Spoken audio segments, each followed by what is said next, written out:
Bienvenidos a nuestro tercer seminario web Avances Novedosos en CryptoCoco, el cual es parte del programa de educación del proyecto de USAID para el cuidado y tratamiento del VIH e infecciones oportunistas, que es implementado por la Asociación de Salud Integral ASI.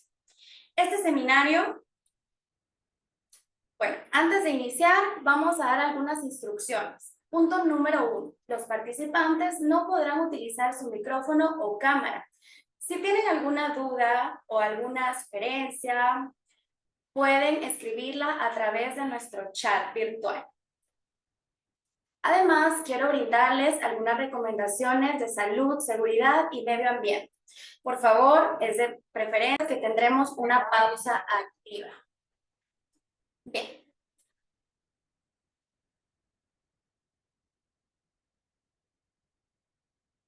Bueno, a continuación solicito su apoyo en responder una pre-evaluación de conocimientos. El objetivo es medir sus conocimientos previos en el tema que se va a abordar en nuestro seminario. Al final de la presentación tendremos una post-evaluación con el objetivo de medir el impacto del conocimiento transmitido. En este momento se desplegarán en sus pantallas las preguntas. Tendremos 3 minutos para resolverlas. Por favor, es importante que la resuelvan en el menor tiempo posible. Por favor, iniciemos. Bien, pregunta número 1. Adelante, por favor.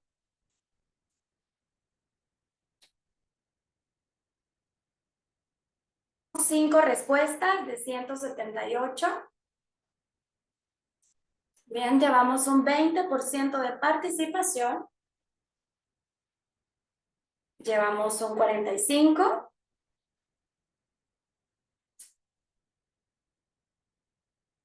Ya estamos sobre el 60% de respuestas.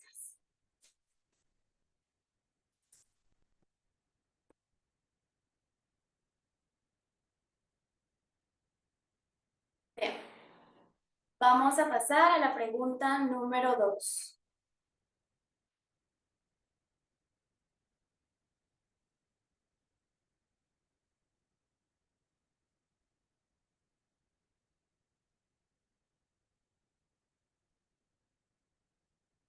Adelante, por favor. Tenemos la pregunta número 2. Llevamos 3 respuestas de 191 participantes.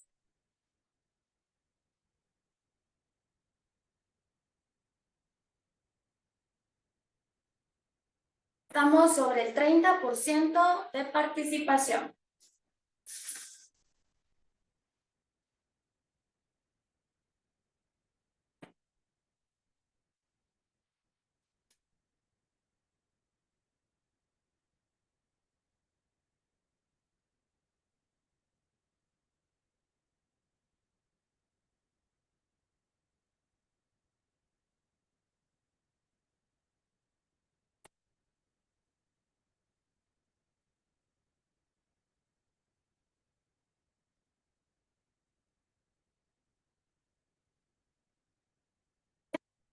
El 80%.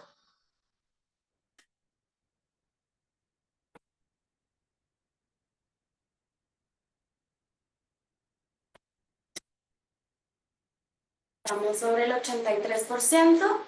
Vamos a pasar a nuestra siguiente pregunta.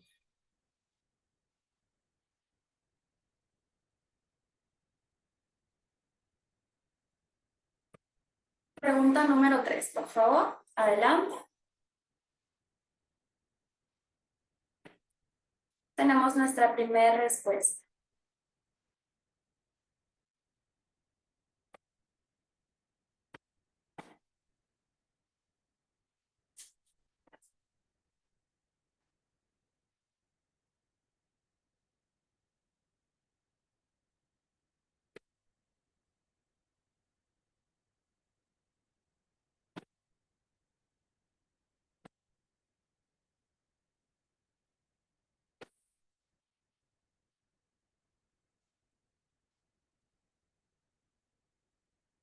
Sobre el 40% de participación.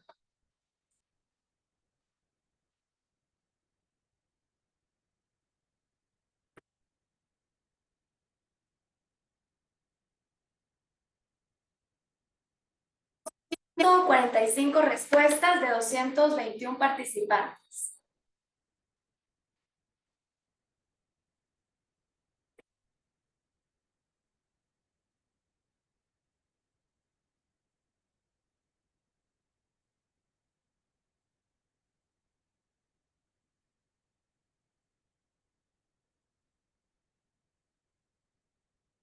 Muchas gracias. Vamos a pasar a nuestra siguiente pregunta.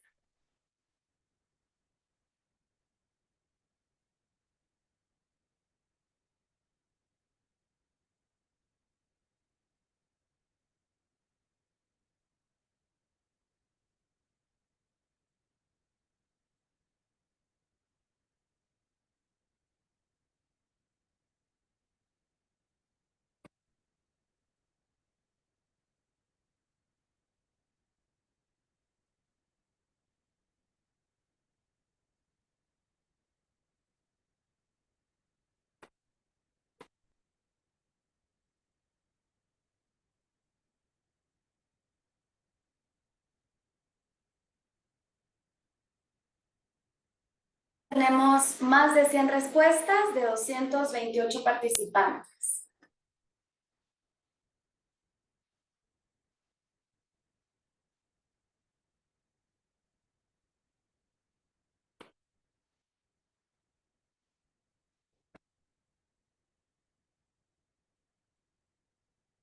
Sobre el 70% de participación.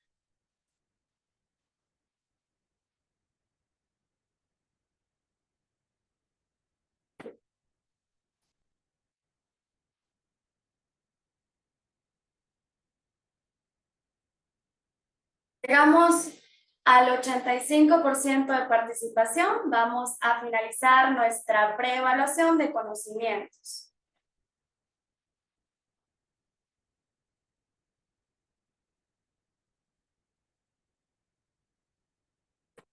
Bien, quiero agradecer a todas las personas que brindaron su respuesta. Quiero hacerles saber que este seminario forma parte del circuito de seminarios de actualización de infecciones oportunistas. Esta es una actividad regional entre los países de Guatemala, Honduras, Panamá y El Salvador. Sin embargo, me complace informarles que tenemos participantes de toda América Latina. Asimismo, hago el atento recordatorio que para recibir la certificación del seminario es importante que permanezcan activos durante el tiempo que dure nuestro seminario, asimismo responder la pre y la post evaluación. Bien.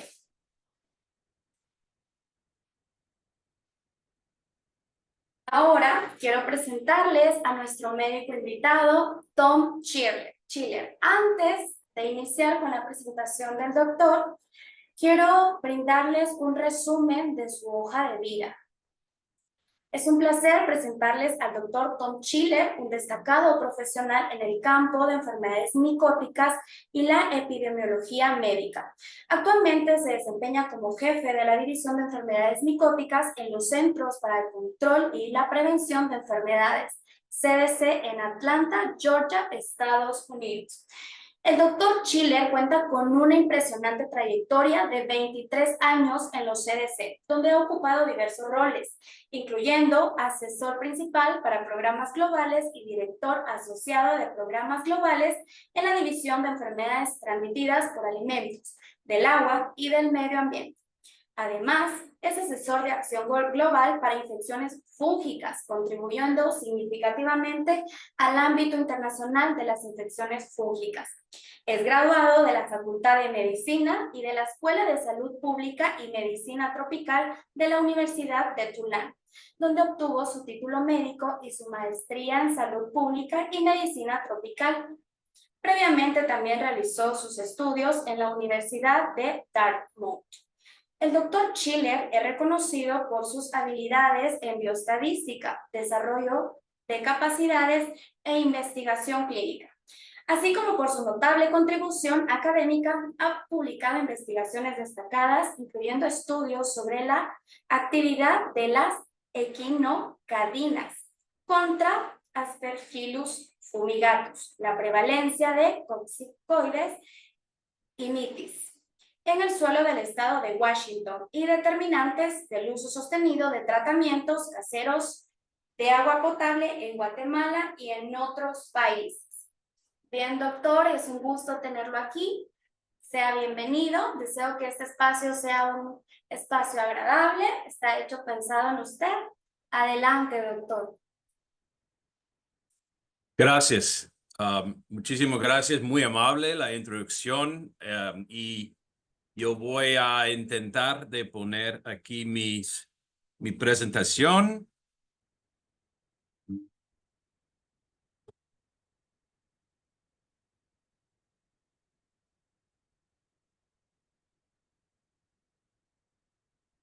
No.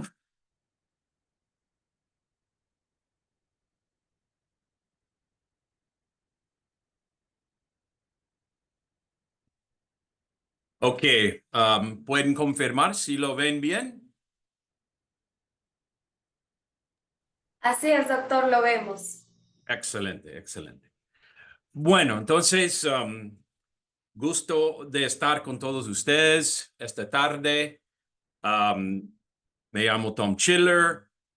Claro que mi idioma principal no es el español, pero voy a intentar de hacer mi charla en español. Muchos de mis slides, claro que están en inglés, pero tengo algunas en español y espero que si ustedes no entienden algo, me pregunten a fin del charla y, por supuesto, muy feliz de explicar si hay una cosa que no les entiende.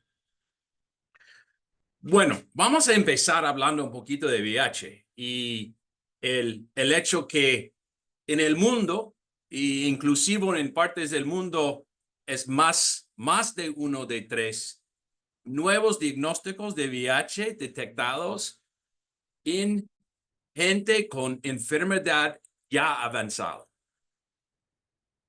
Entonces, ¿qué significa eso? Eso significa que en nuestros pacientes con VIH tenemos que estar cuenta que hay muchas infecciones oportunistas que pueden causar mucha morbilidad y mortalidad para nuestros pacientes.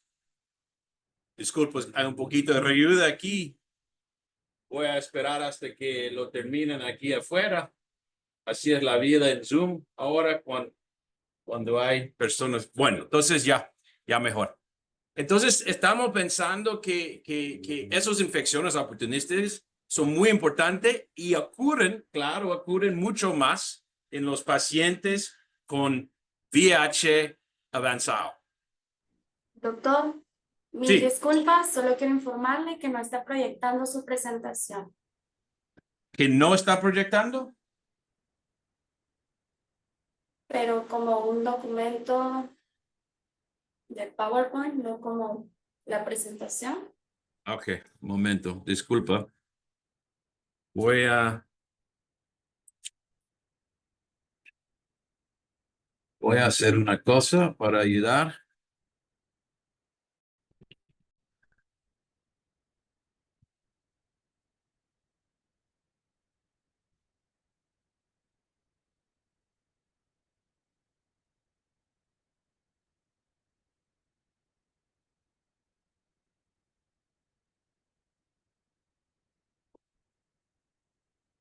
Okay. Bueno, ¿qué tal ahora? Ya lo vemos, doctor, muchas gracias. Excelente, disculpe. Bueno, siempre cosas técnicas, ¿no? Con el Zoom ahora, aunque ya estamos muy acostumbrados, siempre hay cosas que pasan. Bueno, entonces el camino de manejar todas esas enfermedades oportunísticas, infecciones oportunísticas y otros problemas con VIH avanzado es un camino difícil muchas veces. Hay diagnósticos erróneos, hay similitudes clínicas en todas las enfermedades, hay una alta mortalidad en esos pacientes. Claro, hay un costo elevado de manejarlo. Hay una ausencia de métodos diagnósticos para muchos de esas infecciones o son muy difíciles de hacer y hay mucha interacción de medicamentos. Entonces, lo que yo siempre trato de hacer es hacer una llamada a tomar acciones, porque nuestros pacientes con VIH mueren de esas infecciones oportunísticas. Y si no identificamos, si no pensamos en esas infecciones, no vamos a poder salvar vidas.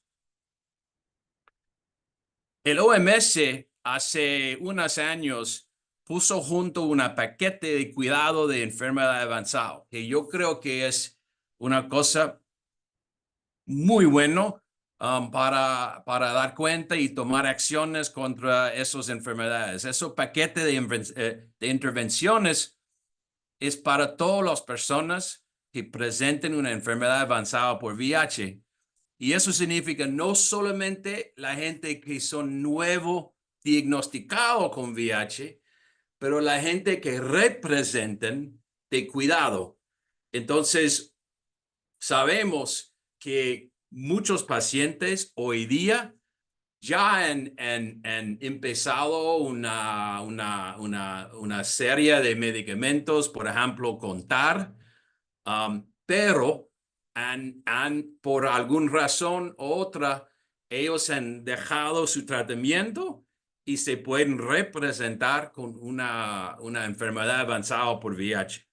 Entonces, el paquete se incluye detección, tratamiento o profilaxis para infecciones oportunísticas mayores, la iniciación rápida del TAR y intervenciones de apoyo a la adherencia intensificado, porque todos sabemos si nuestros pacientes no adhieran a la medicina, van a otra vez faltar y van a progresar y tener VIH avanzado. Quiero también comentar un poquito de lo que el UNAIDS está tratando de hacer con el cubrimiento de 95, 95, 95. Antes siempre dijimos 90, 90, 90, pero ya todos sabemos que la idea es para no tener SIDA más, es el 95, 95, 95. Y sabemos que el 95 es el primer 95 es que 95 de las personas saben su estatus. El segundo es 95 de esas personas están tomando TAR. Y el tercer es que ellos que están tomando su TAR está suprimida de su virus. No tienen detectable el virus. Y para mostrarle un ejemplo con Sudáfrica, que es un país donde trabajamos mucho porque tienen la mayor cantidad de personas con VIH, más de 7 millones de personas, ellos sí han subido bastante su cubrimiento de esos tres variables, 85, 71 y 86, que es muy bueno para una población tan grande y tan diversa. Y aquí se pueden ver que el programa de iniciar del TAR han subido bastante en las últimas décadas y se ven que casi 4 millones de personas están cubridos con TAR en el año 2016 y sabemos que es todavía más hoy día. Y aquí se ven cómo se suba a más de 5 millones. Pero lo que es interesante es que el VIH avanzado, aunque se bajó por los primeros años, se niveló en el año 2011 y se mantuvo más o menos el mismo porcentaje de gente presentando para cuidado con VIH. Y eso también sigue en los años hasta que esos datos muestren que fue antes del COVID, que se siga con el mismo cantidad de VIH avanzado, aunque la cantidad de gente tomando o por lo menos iniciando su TAR, siempre siga subiendo. Sabemos que si pensamos en VIH avanzado, el OMS lo defina, son gente con un cuento de CD4 menos de 200, o se define como un OMS Stage 3 o 4. Esos stages, como todos ustedes saben, son clínicamente y tienen problemas porque hay gente que sí ya tienen VIH avanzado, pero no tienen todavía síntomas, entonces no se clasifican como un stage 3 o 4, y entonces el CD4 es la mejor manera de clasificar nuestros pacientes si tienen VIH avanzado o no. Y sabemos con eso, VIH avanzado, tenemos varios problemas de enfermedades, infecciones, especialmente el cripto, que vamos a hablar hoy del cripto meningitis, pero también el tuberculosis, el pneumocistis, infecciones, bacterias. Esos son los pacientes que mueren y esos son los pacientes que tenemos que enfocar si queremos disminuir la mortalidad y si queremos llegar a los UNAIDS goals de tener menos mortalidad en 2030.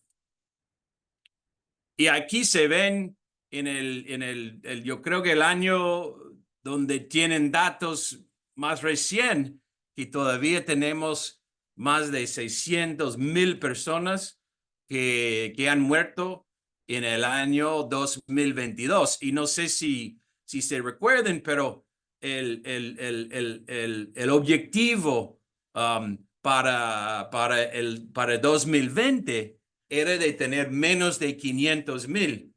Y como lo ven, no hemos llegado a eso. Y la mayoría de esas personas están muriendo de infecciones oportunísticas. Y aquí son unas estimaciones en cuántas personas están muriendo. Lo ven que ya hemos hablado en el primer slide, que 1 en 3 personas más o menos del promedio presenten con VIH avanzado. 10% de esas personas van a morir dentro de 3 meses. Y sabemos que está subiendo la proporción de pacientes que presenten con VIH avanzado que ya han tomado TAR en el pasado. Entonces, no es solamente el persona con un diagnóstico nuevo de VIH, son más en algunos sitios, tal vez en los sitios donde ustedes trabajan también, es más de 50% de la gente presentando en la clínica con VIH avanzado ya han tomado TAR en su historia. Entonces, las infecciones oportunísticas, sabemos que hay cosas como tuberculosis, que probablemente es el enemigo número 1 y es un problema mundialmente. También en el mundo de hongos tenemos PCP, tenemos toxoplasmosis, tenemos histoplasmosis y tal vez uno de los más mortales es el Cryptococcus o el criptomeningitis. Y claro, vamos a seguir hablando de eso enseguida. Pero quería también mostrarle en el paquete que hablamos hace un par de minutos, hay intervenciones contra las enfermedades oportunísticas muy importantes, incluyendo el screening para el antígeno de cripto y el terapia empírica para la gente que tienen una prueba positiva. Y eso es una intervención muy importante y les quiero explicar eso. dentro de poco en cómo llegamos a esa recomendación. Pero primero, otra vez, los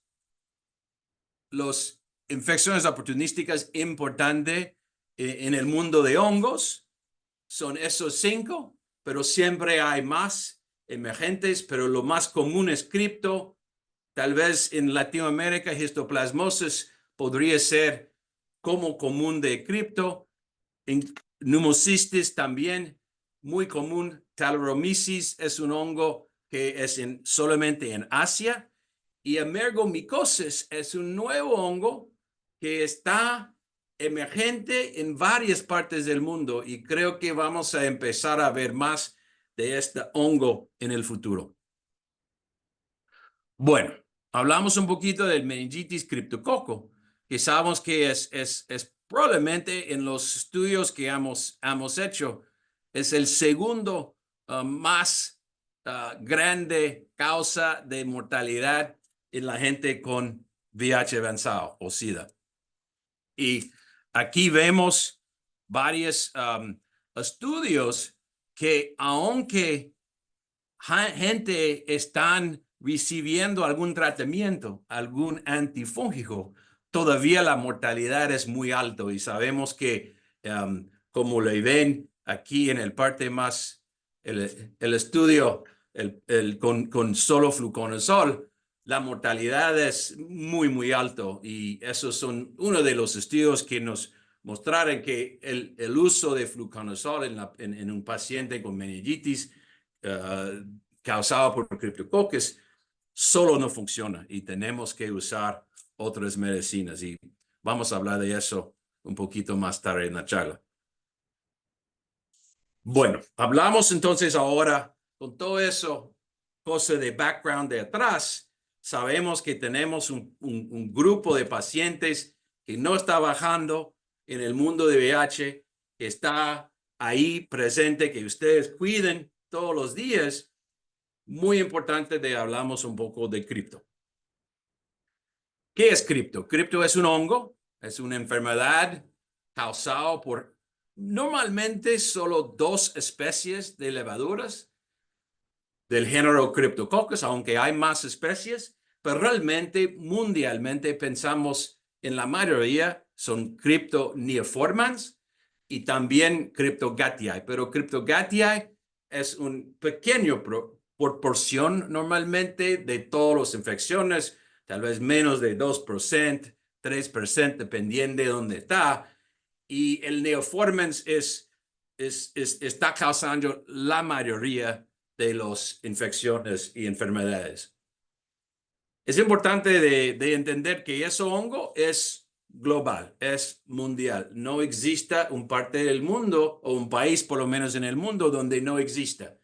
Pero con cualquier tipo de hongo no es uniforme. Entonces, seguro hay partes de un territorio donde hay más neoformans o menos, y probablemente depende en los árboles, en los pájaros que pueden manejarlo o transferirlo, porque sabemos que el cripto crece muy bien en el heces de los pájaros, entonces tal vez sabemos que hay ciertas áreas donde tal vez ven mucho más hongo que en otras áreas.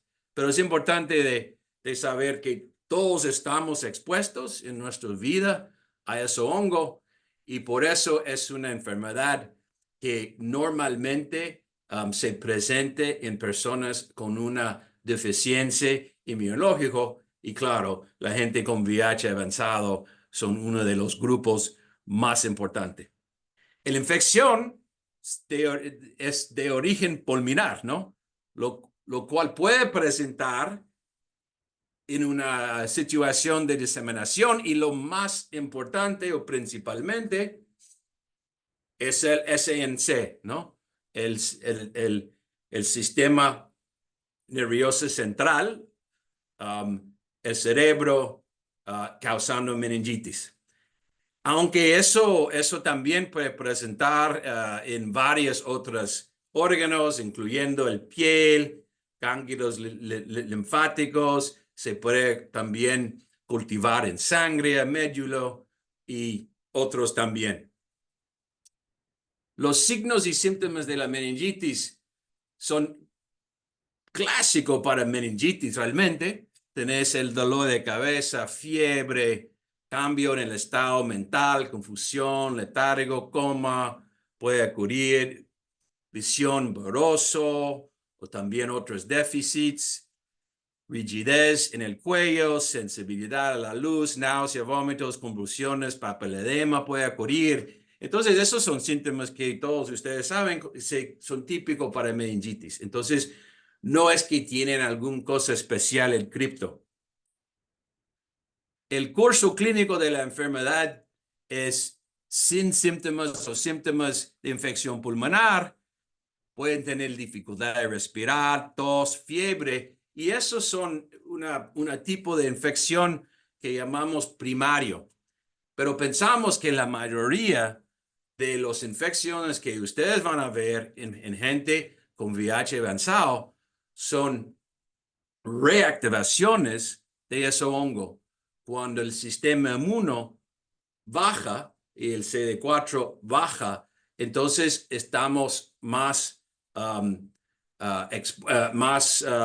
débil en nuestra habilidad de combatir contra el cripto que ya está en el sistema, y por eso pensamos que se puede diseminar y subir por una preelección que realmente no entendemos exactamente por qué, pero una preelección del cerebro y del sistema nervioso central y causar el meningitis que ya hemos hablado.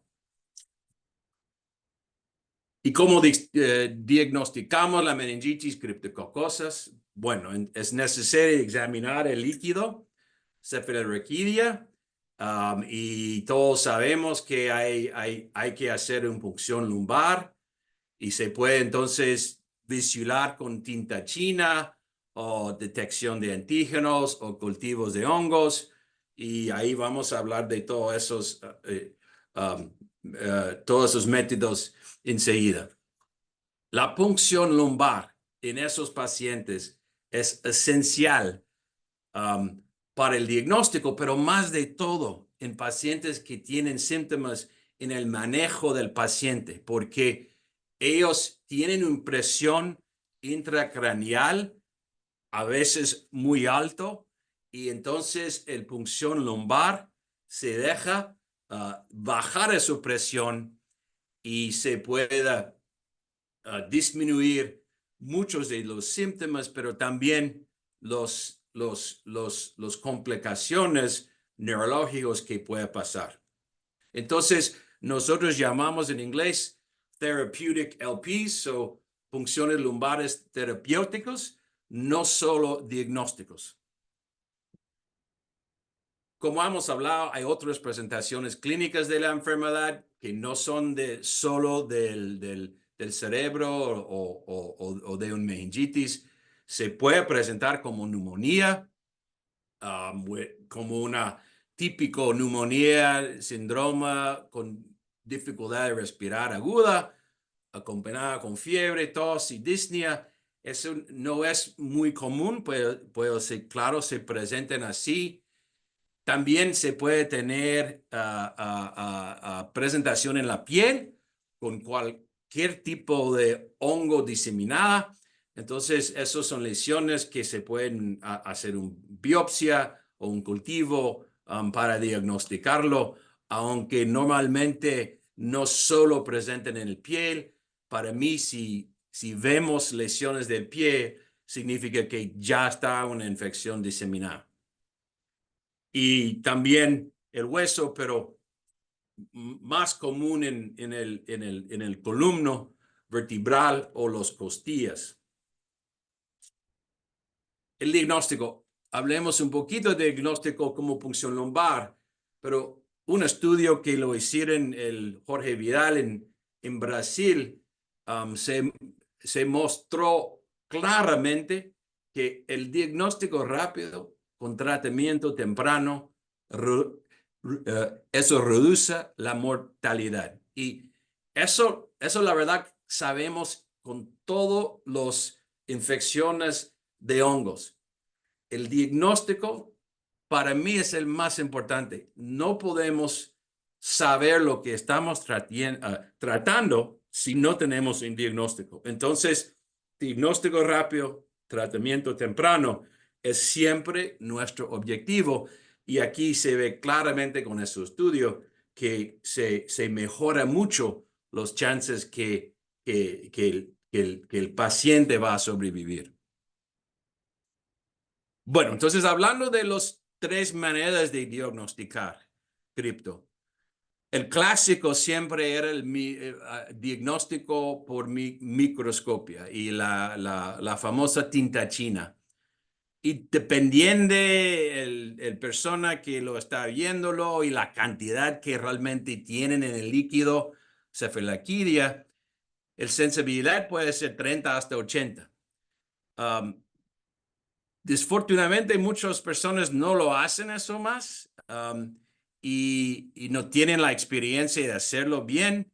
Yo también he visto laboratorios donde tienen una tinta china contaminada. Entonces, todos por un tiempo salieron positivo y tuvimos que decir tal vez el tinta china ya está contaminada con cripto y eso fue un problema porque entonces piensan que todos tus pacientes tienen. La cultiva siempre es una buenísima manera de diagnóstico, pero claro, todos sabemos que el cultivo también es muy costoso. Tiene que tener placas, tiempo y todo eso. Pero lo bueno, y yo creo que es una de las enfermedades infecciosas que tiene una de las mejores pruebas rápidas de todos esos tipos de infecciones es la detección de antígeno. Y hemos tenido esas pruebas para muchos años. Antes fue con aglutinación y después con ELISA o EIA. Y hoy día tenemos el dipstick, el lateral flow, el flujo lateral, que realmente ha cambiado todo lo que es diagnóstico rápido en el mundo de cripto.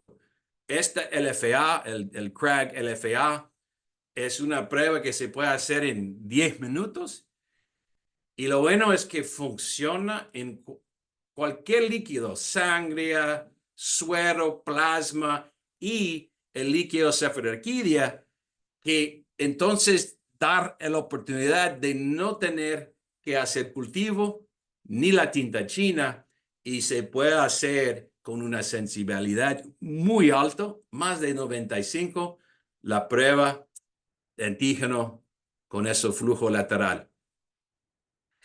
Y con el invento de ese flujo lateral, eso prueba, podemos empezar a pensar en el CRAG screening con una manera y una oportunidad de prevenir mortalidad asociada con el criptomeningitis. ¿Y cómo llegamos a eso estratégica?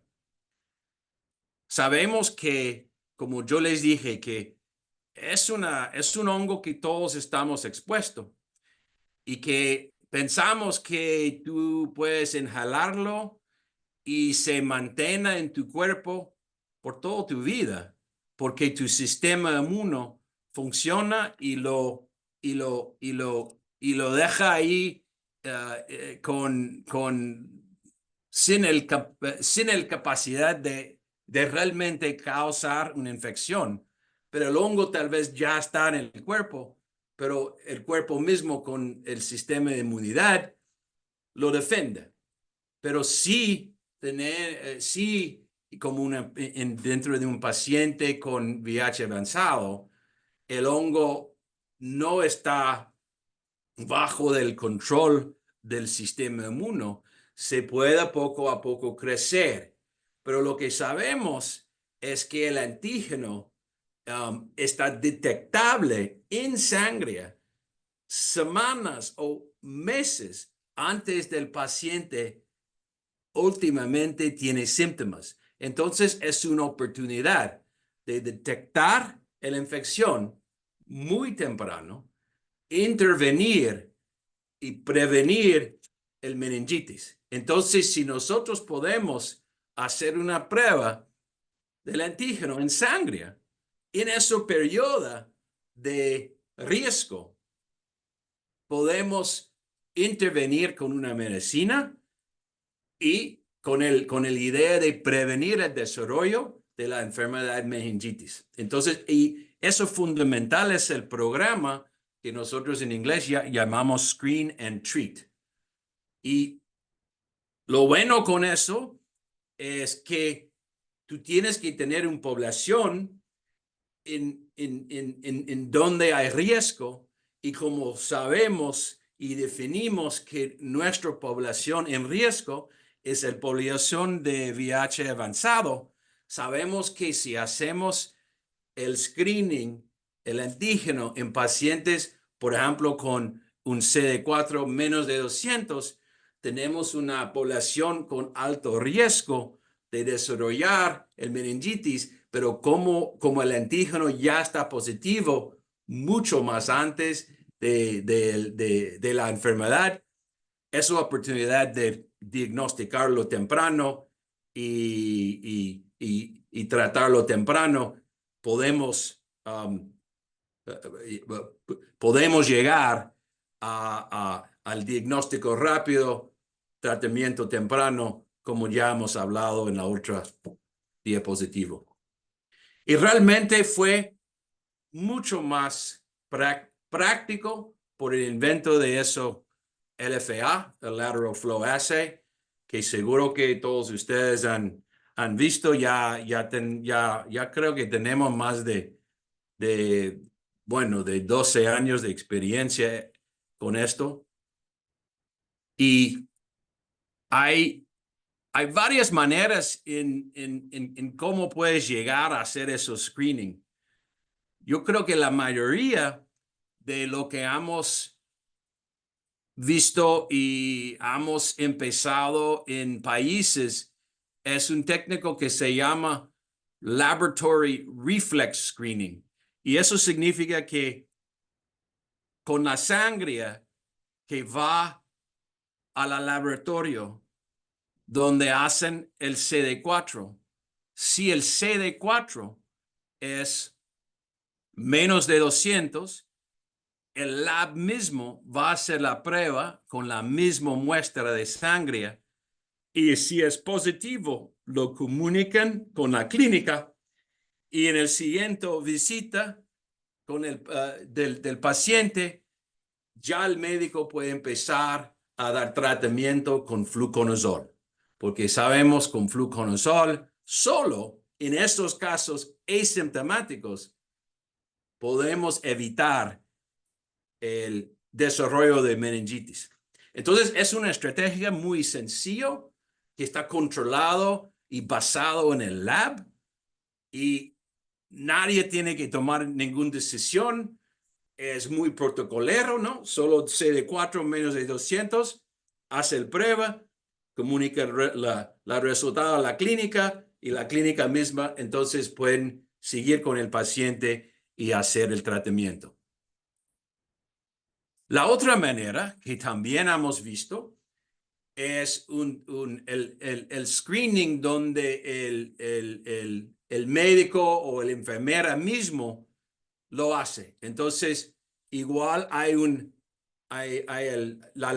la visita donde se sacan sangre para un CD4, se ven que el CD4 es menos de 200 y se comuniquen eso al médico, claro, y el médico o enfermera ve su información, se sacan otro tubo de sangre cuando la paciente viene, hacen el antígeno. Si el antígeno es positivo, claro, entonces se hacen otro tratamiento con fluconazol. Y como lo ven, eso también funciona muy bien. Está iniciado por el médico o enfermera o la persona dando atención, pero hay una otra etapa y es un poquito más largo el proceso, entonces el diagnóstico no es tan rápido que si hacemos el screening basado en el lab. Y al final, para clínicas que no tienen, por ejemplo, acceso a un laboratorio, también hay la posibilidad de hacerlo en el mismo lugar, en la clínica mismo, donde sacan sangre, hacen el CD4 en point of care como PIMA o Visitech o otro tipo de CD4 donde hacen mismo en la clínica y con esos resultados hacen también el antígeno en el mismo día y si el paciente es positivo, se puede salir del mismo día, del mismo clínica, con su medicina para prevenir el meningitis. Entonces, esas son las tres maneras como hemos hecho la screening para criptococcus. Entonces, aquí en resumen, el tamizaje es identificar los pacientes en riesgo. Se puede hacer antes siempre dijimos CD4 menos de 100, pero ahora sabemos que hay, no bastante, pero hay suficientes pacientes entre 100 y 200 que vale la pena hacer pacientes menos de 200. Hay que realizar la prueba de antígeno antes que el paciente tiene síntomas y tratar con fluconazol oral para prevenir meningitis. Y eso es más o menos el protocolo que hemos explicado antes. Y lo importante es que si el paciente tiene un antígeno positivo, la primera cosa que tenemos que hacer es reevaluar si el paciente tiene algún síntoma, porque si tienen síntomas, entonces ya estamos hablando de una otra entidad, ¿no? Ya estamos hablando del paciente puede tener meningitis, entonces tenemos que hacer una punción lumbar para estar seguro que el paciente no tiene meningitis, porque si el paciente tiene meningitis, el tratamiento es diferente. Es claro, como todos sabemos, eso es un tratamiento más profundo con medicinas intravenosas, etcétera. Y vamos a hablar de eso más tarde en la charla, en cómo estamos tratando a la gente con meningitis. Pero es importante de reevaluar a la paciente para ver si tienen síntomas, porque entonces se cambia todo. Sabemos que un paciente con meningitis, como les mostré, si lo tratan solamente con fluconazol, la mortalidad es todavía muy alta, hasta 80% de esos pacientes mueren porque fluconazol solo en los pacientes que ya tienen el hongo en su cerebro o en su columna, eso no funciona solo. Y aquí se pueden ver que por estudios que se han hecho, que ese tipo de estrategia realmente funciona. Lo ven que reduce la mortalidad en ese estudio 28%, que es fantástico.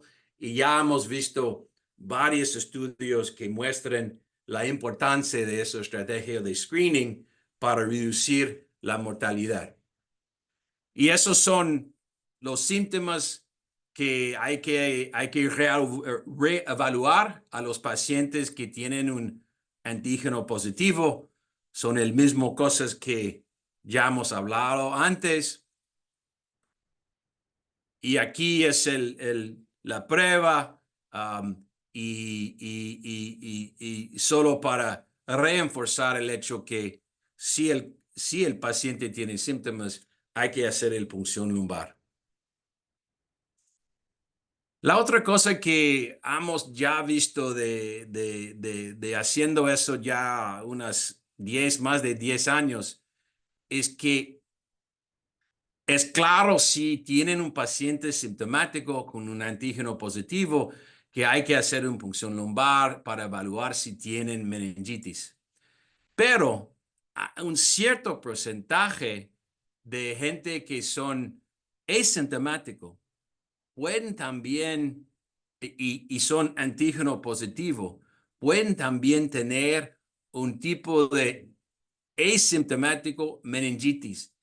Y eso es una cosa que por hacer todas esas pruebas en esos gentes, hemos entendido que es una entidad que tal vez tiene hasta un tercero de los pacientes que supuestamente son asintomáticos, pueden tener un antígeno positivo en el líquido cefalorraquídea y entonces tienen como se llama, un subclínico meningitis. Y esos pacientes no responden tan bueno a la fluconazol solo. Y entonces estamos ahora haciendo unos protocolos para ver cómo podemos identificar esos pacientes asintomáticos que ya tienen Cryptococcus en su cerebro. Y eso es una nueva prueba para ver que el títer del antígeno en esos pacientes es más alto que en otros pacientes que no tienen meningitis.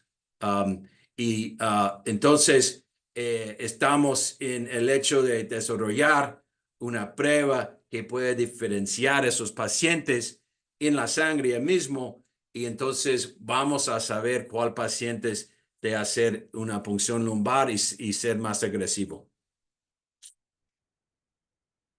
También hicimos estudios para ver el costo y eso es una linda estudio que por solo comentar que el línea azul es el costo y lo ven que se baja con el proporción más de gente que reciben una prueba porque sabemos que lo más gente que identificamos antes, lo menos gente que están hospitalizados, que necesitan usar más medicamentos, etcétera. Entonces, lo más personas que pueden identificar antes que tienen la enfermedad van a gastar mucho menos el sistema de salud y eso es lo que vemos en esos estudios de costo, que sí es cierto, si a un nivel de screening, lo más gente que con quien lo haces, lo menos vas a gastar en el sistema de salud porque no vas a tener tanto personas con meningitis que tienen que tratar en el hospital para muchos días. Y ya el OMS hizo varias recomendaciones, empezando en el 2011 para el Screen and Treat estratégica. Entonces, es importante que el OMS ya está mostrando cómo se puede hacer eso y a qué CD4 y cómo va todo con el tratamiento. Y eso es hace unos años los países que subimos que tenían el screening en su guía de VIH nacional y lo ven en esta mapa. No se ve muchos países en Latinoamérica, mucho más en África que están haciendo eso, pero yo sé que hay estudios en Centroamérica y en Sudamérica donde han hecho eso con mucho éxito y con reducción de mortalidad. Y inclusive si vemos la prevalencia del antígeno en Centroamérica, vemos que sí es cierto, hay bastante Cryptococcus aquí en Centroamérica y inclusive ustedes tal vez en Guatemala saben que los buenísimos estudios que salieron de ASTI y trabajando con muchas clínicas en Guatemala y lo ven distintamente que con el detección del antígeno de cripto y el tratamiento rápido de esos pacientes que se han salvado vidas y con una reducción de mortalidad en todo ese programa de como 7% overall mortality. Entonces, en mortalidad total, que incluía una screening para cripto, histo, ITB.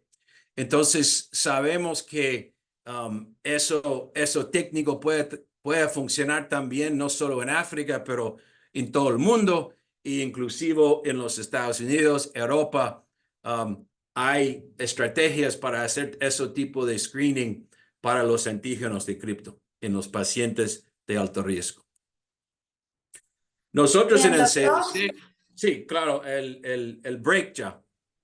Gracias, doctor, por la información muy valiosa.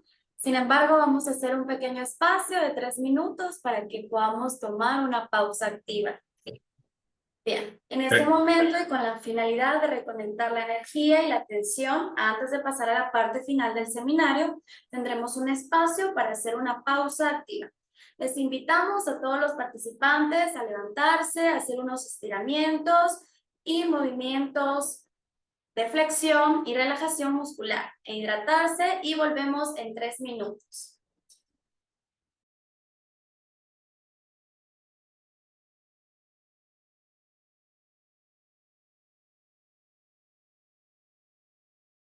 Pronto volveremos. La incorporación de pausas activas durante el seminario puede tener un impacto positivo en tu bienestar y productividad.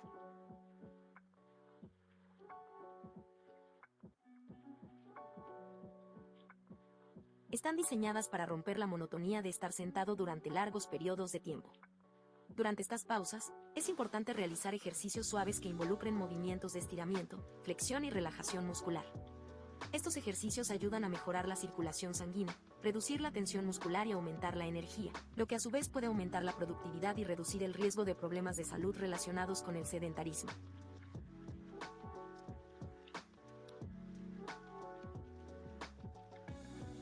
La flexibilidad dinámica, que combina ejercicios de estiramiento y movimiento, es una excelente manera de mejorar la flexibilidad, aliviar la tensión muscular y preparar tu cuerpo para el trabajo o actividades cotidianas.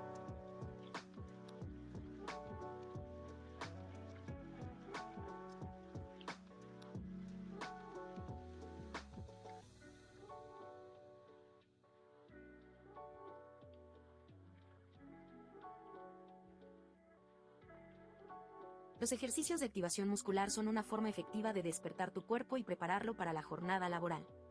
Estos movimientos estimulan los músculos, mejoran la circulación sanguínea y aumentan la energía.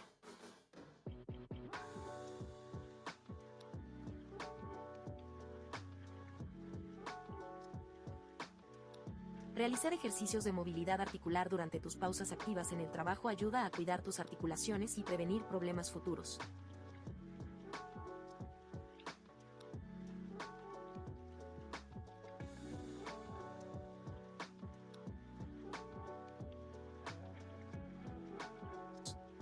Practicar la respiración profunda puede ayudar a reducir el estrés y aumentar la concentración. La incorporación de pausas activas en tu rutina laboral puede marcar una diferencia significativa en tu bienestar general y en tu desempeño en actividades. Estas pausas breves, que implican movimientos suaves y ejercicios, aportan una serie de ventajas que van más allá de simplemente romper la monotonía de la jornada.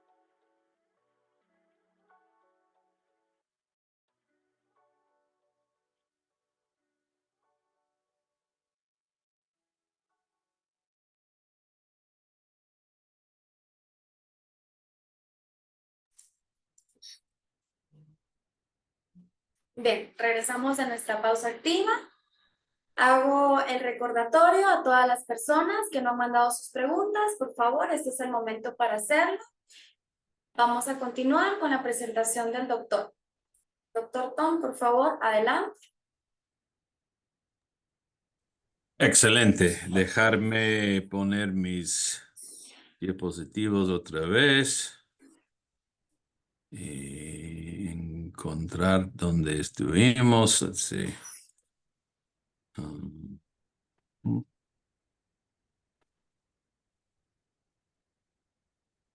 Aquí. Ok.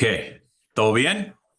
Todo bien, doctor, gracias. Excelente, Adelante. excelente. Bueno, entonces lo que quisiera solo decir es lo que nosotros en el CDC estamos haciendo para tratar de ayudar países globalmente con todo eso de crypto screening. Ya hemos hecho muchos con países en sus guías nacionales y incorporando esta estrategia, usando los guías de OMS y de PAHO, de OPS, que son muy buenos de ayudar a los países en sus guías nacionales. También estamos tratando de trabajar con personas en todos lados por capacitar y hacer entrenamientos sobre el manejo de eso y los tratamientos, el diagnóstico, etcétera. Hemos hecho muchos entrenamientos y al final el hecho de realmente implementar esas estrategias dentro de lo que es el cuidado clínica, que sabemos que es diferente en un hospital, un pequeño, un grande, un clínica pequeño, grande, y claro, cada sistema de salud tiene sus cosas diferentes y tenemos que ver cómo se aplica al cuidado de VIH en cada país. Pero eso hemos hecho y estamos siempre aquí para apoyar. Bueno, entonces, ya los últimos 5 o 10 minutos vamos a hablar un poquito de tratamiento, porque aunque hay tratamiento, todavía vemos una mortalidad bastante alta y eso es los 5 regímenes que se han estudiado en el clinical trial que se llamaba ACTA. Y el ACTA era muy bueno porque se podría estudiar 5 diferentes tratamientos. El primero, fluconazol más flucitosina. El anfotericina B más fluconazol una semana. El anfotericina B más flucitosina una semana. Anfotericina B más fluconazol 2 semanas y Anfo-B más flucitosina 2 semanas.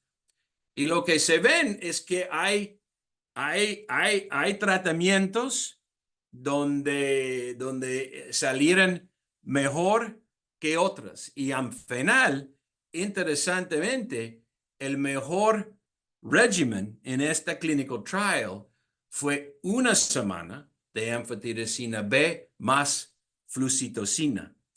Pero aquí yo creo que es el menos tiempo comparando con el 2 semanas de anfotericina B más flucitosina, es probablemente por los efectos secundarios que todos sabemos pueden ocurrir con el uso de anfotericina B.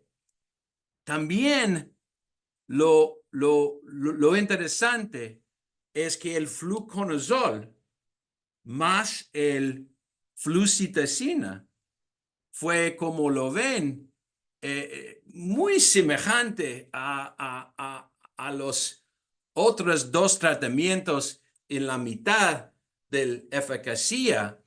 Entonces, cuando no hay la availabilidad de anfotericina B, una opción sería fluconazol más flucitosina. Pero lo que sabemos muy definitivamente es que fluconazol solo no funciona para personas con meningitis. Entonces, hay que combinarlo con algo y la mejor combinación sería anfotericina B más flucitosina y probablemente el segundo mejor sería fluconazol más flucitosina, aunque como lo ven en esta gráfica, anfotericina B más fluconazol también funciona más o menos igual como fluco y flucitosina. Entonces, aunque tenemos esos tratamientos, se han visto que todavía hay mortalidad. ¿Y por qué? ¿Por qué pensamos, por qué eso todavía existe en el mundo? Uno es que muchos pacientes vienen ya con una meningitis muy avanzada. Y es como todos sabemos clínicamente, cuando una enfermedad ya está avanzado y hay mucha infección, mucho hongo en muchas partes del cerebro o la columna, puede ser muy difícil al salvar a esos pacientes. Entonces, por eso, como ya ha dicho varias veces en esta charla, diagnóstico rápido, tratamiento temprano. Así vamos a salvar vidas. Entonces, pero la gente que presenten ya muy tarde, no es que podemos hacer mucho, solo tratar a poner toda la fuerza con la medicina que tenemos, y muchos de esos casos, desafortunadamente, vienen demasiado tarde. También la medicamento mismo en muchos países no siempre está ahí para usar para la gente que cuida pacientes. Sabemos que anfotericina B a veces no se puede conseguir, y más problemático todavía es el flucitocina, que en muchos países no existe. Y es una tremenda lástima, porque la adición de flucitocina a anfotericina B reduce la mortalidad de una gran manera. Y esos dos medicamentos, por alguna razón, trabajando juntos, es donde ven el mejor respuesta a los medicamentos de la infección criptococcosas. También hay muchos pacientes que no quieren estar tratados con una punción lumbar o con anfotericina B por el problemas de tóxico. Entonces hay pacientes que refusan terapia, o tal vez tienen terapia por un par de días y después van para no recibir otra terapia, y sabemos que si no tratas el meningitis de cripto, no vas a poder sobrevivir. Y también el hecho que el anfotericina B y flucitocina para una semana es la limpieza del tratamiento, pero después de esta semana ellos siguen con fluconazol para meses, y la gente que no están tomando su fluconazol pueden recurrir, y cada vez que se una reactivación o una recurrencia de la infección, es más difícil de tratar. Entonces, el OMS publicó la recomendación para el tratamiento de VIH, y lo que ustedes van a notar aquí es el primer recomendación es algo nuevo que no hemos hablado todavía, y es el uso de un dosis alto y único de anfotericina B liposomal a un dosis de 10 miligramos por kilogramo con flucitocina para un solo vez, y después seguido por fluconazol más flucitocina. Y el famoso estudio Ambition mostró que eso es igual a 1 o 2 semanas de anfotericina B más flucitocina. Y lo voy a ver, eso es el trial, como se hicieron, fue una fase 3 trial que se llamaba Ambition, y lo ven el tratamiento de anfotericina liposomal en un dosis alto para la meningitis asociada con VIH, más el 5 flucitocino, y el día 2 fluconazol y flucitocino, fue igual a una semana de anfotericina B más 5 flucitocino, como le mostré, fue el mejor tratamiento para cripto. Entonces, ya tenemos una otra opción que es mucho más costoso, mucho menos efectos secundarios, con un dosis único de anfotericina B liposomal para tratamiento de meningitis. Y aquí se pueden ver que el dosis único, el tratamiento fue igual en la outcome, en la mortalidad y todo de los pacientes que también reciben el estándar, el anfotericina B más flucitocina para una semana, pero en el grupo que recibió solamente un dosis de AmBisome, tenían mucho menos efectos secundarios,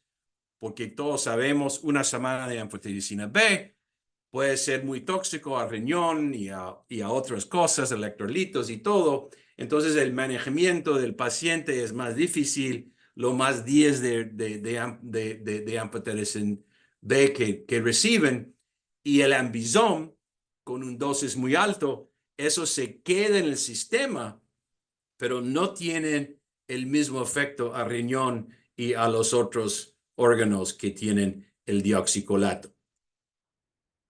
Entonces, lo interesante es que eso trial se realmente cambió mucho, inclusive el MSF y el Gilead que tiene AmBisome.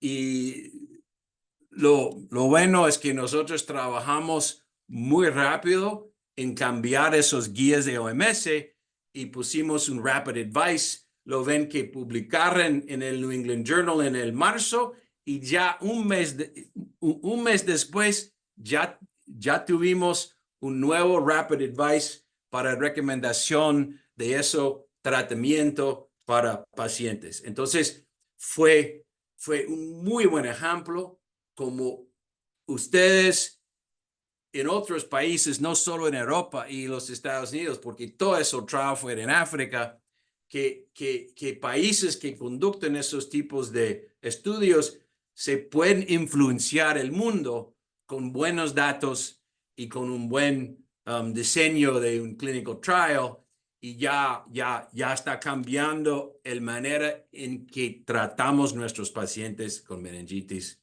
criptococcus. Y bueno, es como se dice en inglés, realmente un game changer, porque ya tenemos un menos tóxico y una manera de tratar a alguien con meningitis solo con un dosis de intravenosa y después todo oral. Y eso tiene el ventaja que pacientes no tienen que quedarse en el hospital tanto tiempo, se pueden salir y seguir con su tratamiento en casa, porque todo es oral.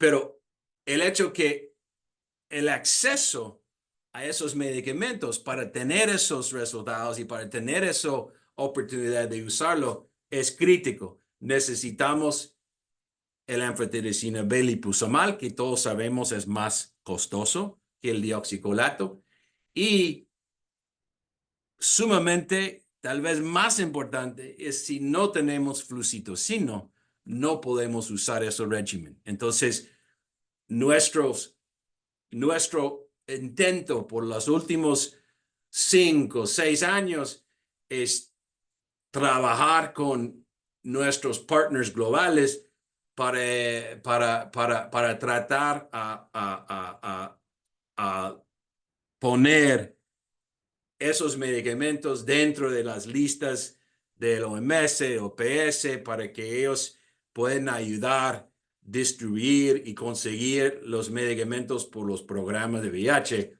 Y sí es cierto, el PEPFAR, el Global Fund y inclusive UNITAID ya están en eso, ya están ayudando, apoyando el antígeno, apoyando el tratamiento apoyando los medicamentos y la implementación.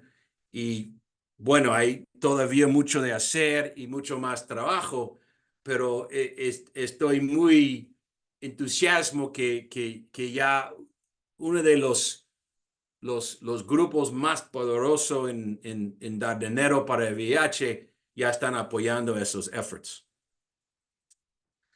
Y con eso iniciamos la idea de si es posible de parar con todos esos estrategias juntos, mejor tratamiento para la gente que tiene meningitis, mejor identificación de las personas que tienen un antígeno positivo, pero todavía no tienen enfermedad. Con todas esas estrategias, tal vez pensamos que tenemos lo que necesitamos para parar los muertos de criptococcus en el año 2030. Yo creo que todos sabemos que eso es un objetivo lejos tal vez o muy visional, pero yo creo que es importante de pensar como clínicos que cualquier paciente que muera de cripto, que nosotros tenemos que pensar qué hemos hecho mal. ¿Qué es lo que podemos hacer para ese paciente para que no se muera? Y claro, hay pacientes que van a presentar muy tarde, pero entonces eso significa en mi cabeza que ¿cómo podemos hacer para que esos pacientes no presenten tan tarde? O que identificamos esos pacientes con un CD4 bajo y hacemos el antígeno para evitar tener meningitis severo. Entonces, para las conclusiones, yo creo que en el mundo de VIH tenemos estrategias para prevenir la transmisión del virus. Claro, importante tener sexo seguro y PrEP, y hay varias cosas ya para prevenir que tenemos infección de VIH y tenemos que seguir con todas esas estrategias para nuestro público y nuestros pacientes. También hay tratamiento magnífico ya. Pueden vivir años y años y años, una vida prácticamente normal con VIH, con infección de VIH, pero tiene que tomar el tratamiento, tiene que tomarlo y tiene que tomarlo para, como todos saben, el resto de la vida. Pero si queremos realmente bajar la mortalidad ya, ahora, entonces tenemos que enfocar una atención a las personas con VIH o HIV avanzado, porque eso es donde vemos la mortalidad, eso es donde vamos a bajar ese número que no podemos bajar o no hemos bajado en los últimos años. Concentramos en esos pacientes un parte de la programa. Claro, el prevención y el tratamiento sumamente importante, pero un parte de cada programa de VIH, si quieren reducir la mortalidad ya, hoy día, mañana, en los próximos meses, hay que enfocar a las personas que tienen VIH avanzado. Entonces, siempre me gusta mostrar esos slides. No hay áreas libres de micosis en el mundo, pero sí hay áreas libres de micólogos. Entonces, espero que todos ustedes son micólogos ya y que van buscando en sus pacientes infecciones de hongos, y si todos pensamos en hongos, vamos a salvar vidas. Gracias para su atención, muy amable, y estoy feliz de tomar preguntas. Gracias. Excelente presentación, doctor. Muchísimas gracias. Tenemos una sección de preguntas y respuestas que le agradeceríamos pueda responder. Sin embargo, ahora vamos a pasar nuestro post cuestionario y al final estaremos realizando las preguntas. No se vaya, doctor, por favor.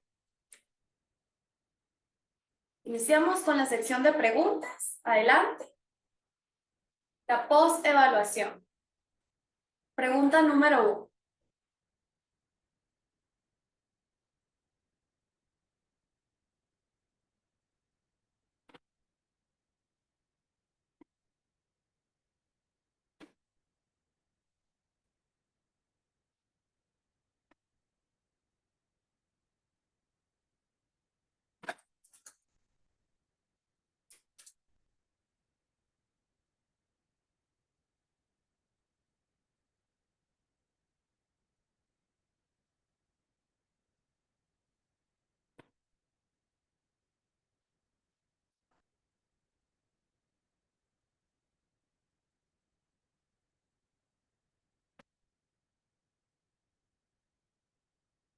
Tenemos 220 preguntas de 301 participantes.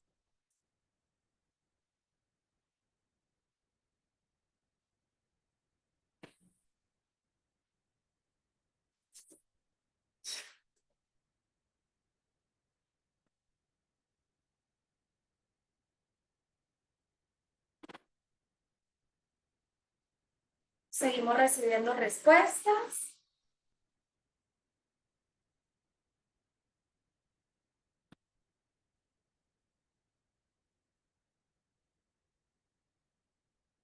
Bien, hemos llegado al 80% de participación.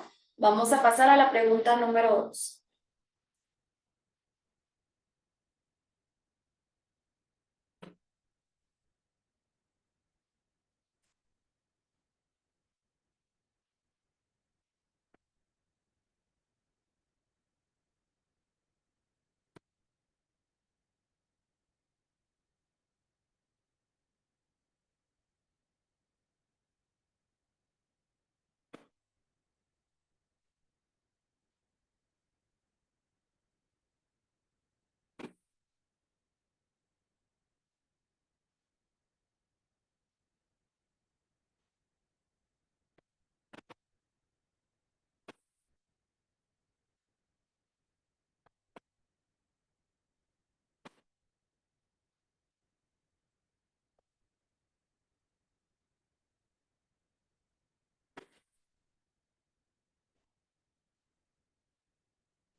Agradecemos su participación. Estamos sobre el 80% de participación. Vamos a pasar a la pregunta número 3.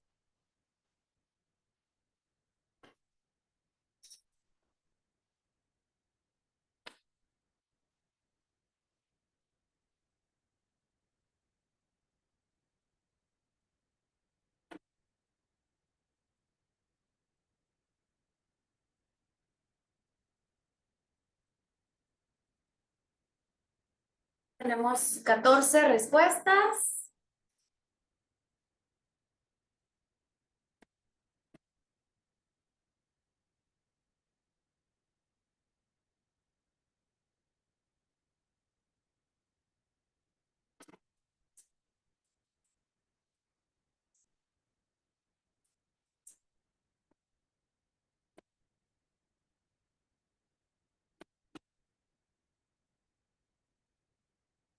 Estamos en el 50% de participación.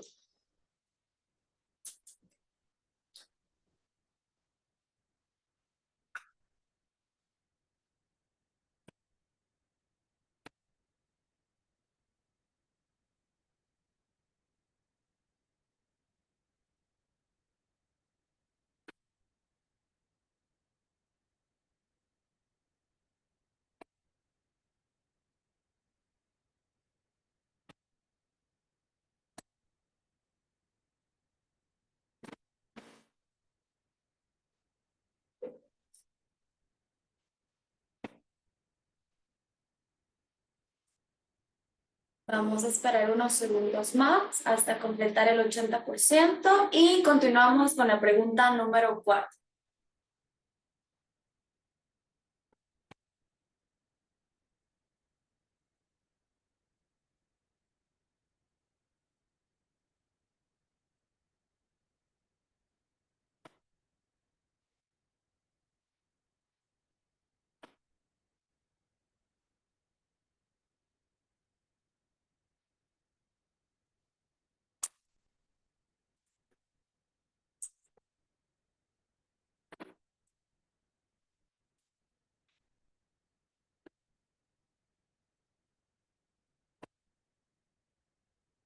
Hago el recordatorio a todas aquellas personas que han levantado la mano, que por favor dejen sus preguntas en nuestra sección de preguntas y respuestas o a través de nuestro chat virtual.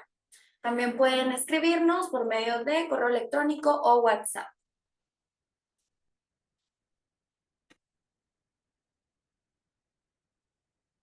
Estamos llegando al 80% de participación y cerramos la sección de preguntas post-evaluación.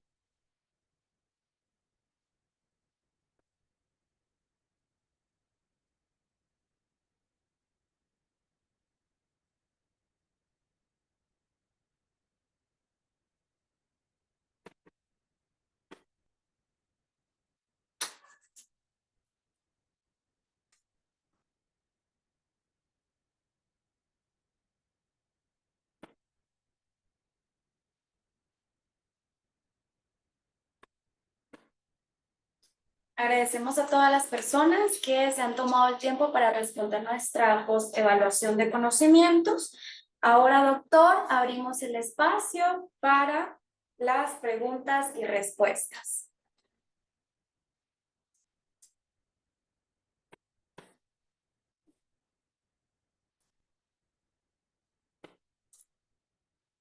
Bien. La primera pregunta es, en el caso de recaída de criptococosis meningia, ¿qué papel tiene el antígeno? Sí, buenísima pregunta. Entonces, básicamente la pregunta es si el antígeno se mantenga positivo por un tiempo y que si se puede utilizarlo para un rediagnóstico, vamos a decir, si un paciente, vamos a decir, tenía cripto, recibió un tratamiento y después, supongo, un año, se representa con un meningitis. Claro que el antígeno es muy útil todavía. Hay pacientes que pueden tener el antígeno positivo por un tiempo, pero normalmente el antígeno se disminuye con el tratamiento y con el tiempo. No es un buen marcador para realmente usar como marcador para el tratamiento, para ver si hay éxito con el tratamiento. Pero sí, con un recaído, importante de hacer la prueba antígena. Y ahora, como yo les expliqué, estamos desarrollando un otro tipo de flujo lateral, o una compañía está haciendo eso, donde vamos a poder ver los titers del antígeno, porque sabemos que si tienes una titer alto, es muy probable que tiene una infección más severa y es importante de estar agresivo con el tratamiento. Gracias, doctor. Pasamos a la pregunta número 2. ¿Qué podemos saber acerca de la división del antígeno de criptococo en el líquido cefalorraquídeo? Y ¿debo reiniciar el tratamiento si es alto respecto al valor anterior o prolongo el tratamiento? ¿En qué fase? Sí, buenísima pregunta. Bueno, otra vez yo creo que el títer en el líquido cefalorraquídeo no tiene mucho sentido con el aspecto clínico del paciente. Entonces, yo creo que no hay realmente una diferencia entre un títer un poquito más alto y un títer un poquito más bajo. Si hay positividad en el líquido cefalorraquídeo, hay que tratarlo agresivo. Y yo creo que no es una buena manera realmente de monitorear el tratamiento, porque el antígeno, como yo les dije, puede estar positivo para mucho tiempo en el líquido. Entonces, la mejor manera, pero más difícil, es hacer cultivos para ver si todavía tienen hongo vivo que puede crecer en el líquido. Y más de todo es ver los otros parámetros del líquido como glucosa y proteína y ver que el paciente está mejorando y sigue con el tratamiento. Pero el títer mismo en el líquido no es un buen marcador, desafortunadamente. Muchas gracias, doctor. Muy clara la respuesta. Vamos con la pregunta 3. ¿Qué tan factible es implementar pruebas piloto en Latinoamérica para prevenir la mortalidad por criptococo en pacientes con VIH? Yo creo que es muy importante y yo creo que ustedes en Latinoamérica especialmente probablemente tienen la proporción de VIH avanzado más alto del mundo. Hay ciertos países donde una proporción muy grande de los pacientes que están presentando para cuidado o representando para cuidado tiene VIH avanzado. Y sabemos que una programa de detectar antígeno en esos pacientes es muy importante. Y inclusive, yo sé que no hemos hablado de histoplasmosis, pero yo creo que tal vez en el futuro vamos a tener la oportunidad de hacer el screening para cripto, para histo y para TB con la prueba de TB-LAM. Y yo creo que como yo les mostré, con esa estrategia para ese estudio en Guatemala, donde se tenían, yo creo que más de 6,000 pacientes en un periodo de 3 años, se mostraron claramente que haciendo esos 3 pruebas reduce la mortalidad porque tiene la posibilidad de tratar específicamente esos 3 cosas rápido con la gente que todavía no están muy severos o muy enfermos de esas enfermedades. Bien, muchas gracias, doctor. Vamos con la pregunta 4. A un paciente de reciente diagnóstico de VIH, a quien se descarta criptococosis y CD4 menor a 200, ¿se le puede dar profilaxis de fluconazol? Sí, la pregunta de profilaxis es siempre un buen pregunta. Y yo creo que bueno, para decir que, claro, una persona de riesgo se puede poner profilaxis de fluconazol y sabemos que va a funcionar. Para mí el problema es que tenemos el prueba antígeno, que el costo es muy bajo, es un cosa sencillo de hacer con sangre y con plasma, con cualquier líquido, ¿no? De plasma, suero, sangre. Y, y entonces para nosotros, nuestro pensamiento es que mejor hacen la prueba y después decidir si el paciente necesita fluconazol, si es positivo, en vez de solo dar fluconazol a todo el mundo. Pero si estás en un lugar donde no hay prueba, no hay antígeno y tienen pacientes con VIH avanzado, entonces sí, el profilaxis es una alternativa que funciona.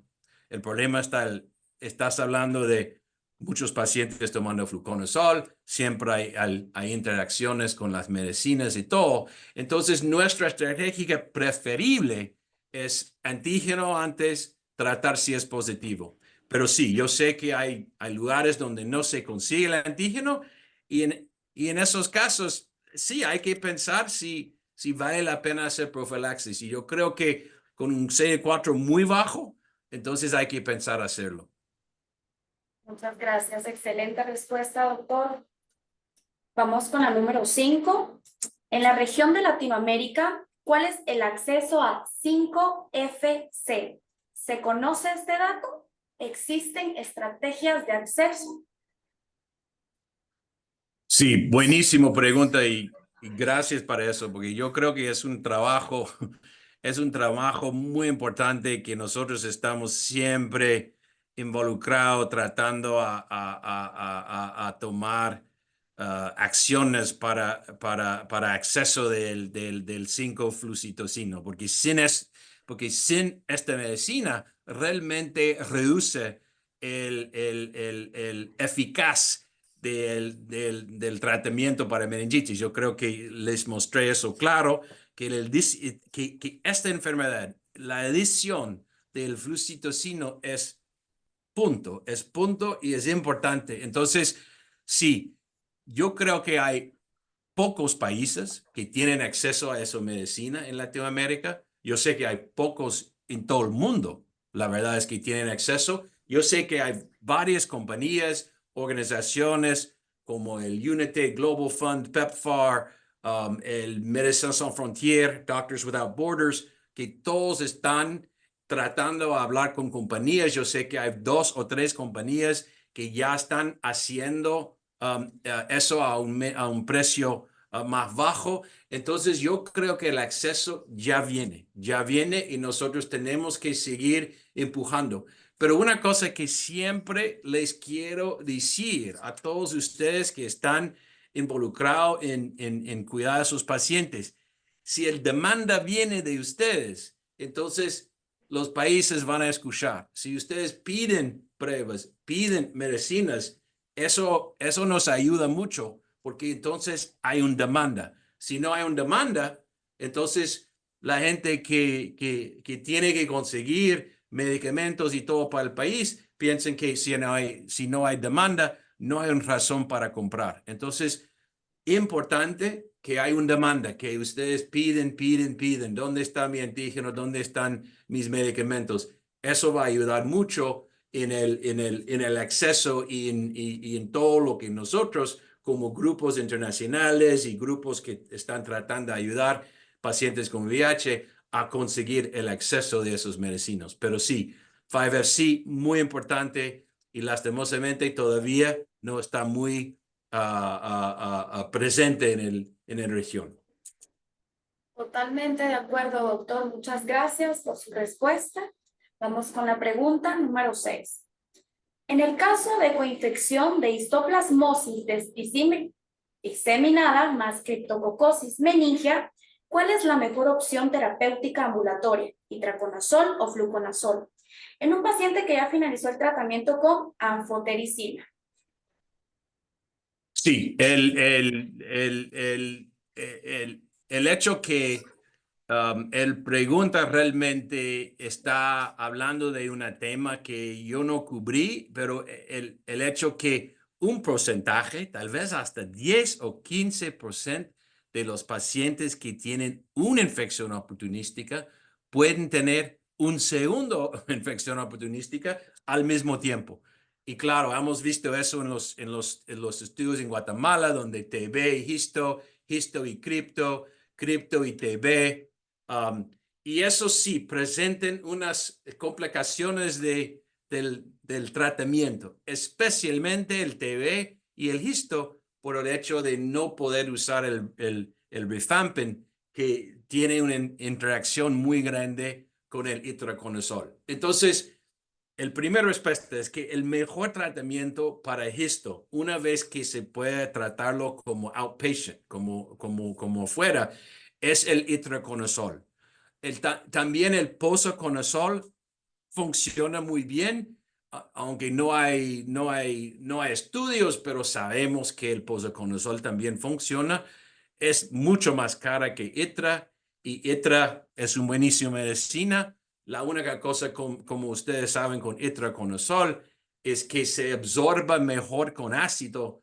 Entonces, yo recuerdo mucho en la clínica dando un poquito, diciendo a la persona tomar tu itraconazol con un Coca-Cola o con un poquito de Coca-Cola para tener ácido en el estómago para mejor absorción. Yo sé que hay formas ya que absorben mejor, pero sí, el itraconazol es el mejor medicina para esto. ITRA para cripto, no tanto. No usamos itraconazol para criptococcus. Entonces, si realmente tenías un paciente con cripto y histo, tal vez uses los dos o tal vez trates a usar fluconazol para las dos enfermedades, aunque fluconazol no funciona muy bien para histoplasmosis. Entonces, sí, esos pacientes siempre un poquito complicado importante que se consulta con una especialista de enfermedades infecciosas, porque probablemente ese mismo paciente va a estar tomando otros medicamentos, incluyendo el TAR o lo que sea, donde hay muchas interacciones. Entonces, normalmente nosotros en esos casos consultamos con el farmacia, un farmacista, para ayudarnos en pensar en las interacciones y también con especialistas en enfermedades infecciosas. Pero buenísima pregunta. Excelente respuesta, doctor. Muchas gracias. Nos vamos con la última pregunta, muy interesante. Con el nuevo régimen propuesto, ¿existe posibilidad de que se desarrolle resistencia al fluconazol? Sí, buenísima pregunta. Y nosotros hemos pensado también igual con el cantidad de fluconazol que está usando el mundo. ¿Por qué no estamos viendo resistencia en cripto de fluconazol? Hicimos un estudio en Sudáfrica donde tienen todos esos pacientes y un montón de cripto. Y hicimos unas pruebas de susceptibilidad en unas dos cohortes de como 10 años, una vieja, otra más moderno. Y la verdad es que no vimos mucho, casi nada de resistencia o no sé, de resistencia, pero sí de menos susceptibilidad, vamos a decir. Ya hay reportajes de un poquito del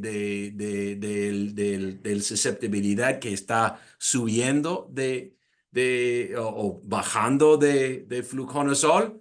No sé si podemos decir realmente que son resistentes, pero sí se nota ahora en algunos aislamientos que hay una pequeña resistencia o pequeño bajo subido de susceptibilidad o menos susceptibilidad, disculpa. Y no sabemos exactamente si eso es del uso de fluconazol ahora o, como yo les dije, tenemos que pensar que un paciente que presenten hoy con una meningitis criptococosis probablemente tenía esa infección hace años antes que entró en su pulmón y se fue a su sistema reticuloendotelial y se quedó ahí dormida hasta que se podría infectar en persona y crecer cuando el sistema inmuno bajó.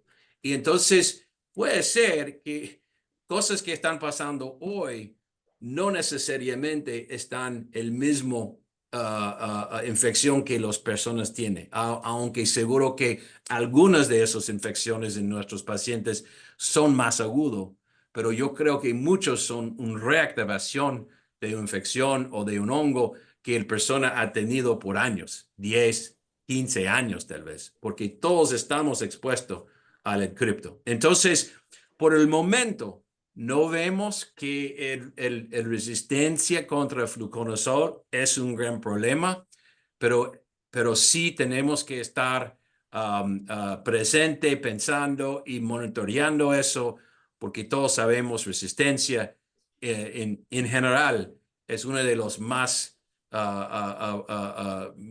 y mejor problemas que vamos a tener en salud en el futuro. Excelente ponencia, doctor. Muchísimas gracias. Pues nos vamos con el cierre de nuestro seminario, no sin antes agradecerle por la presentación, por los conocimientos que nos permitió. También agradezco al CDC por toda la información que nos ha proporcionado. Y bueno, con esto damos por finalizada la actividad de esta tarde, sin antes agradecerle a todas y todos los participantes por permitirnos compartir juntos este momento de enriquecimiento académico. Bien, desde ya les deseo éxitos en esta noble tarea de trabajar juntos por la salud y el bienestar de las personas que viven con VIH. Bueno, entonces damos por finalizada nuestra sesión. Si tienen alguna recomendación, sugerencia, comentario o felicitación para el doctor, pues adelante, el chat está abierto para todas las personas. Ha sido un honor y un placer, doctor, tenerlo acá con nosotros. Muchas gracias. No, muchas gracias a ustedes. Siempre es un placer de estar con mis colegas de las Américas.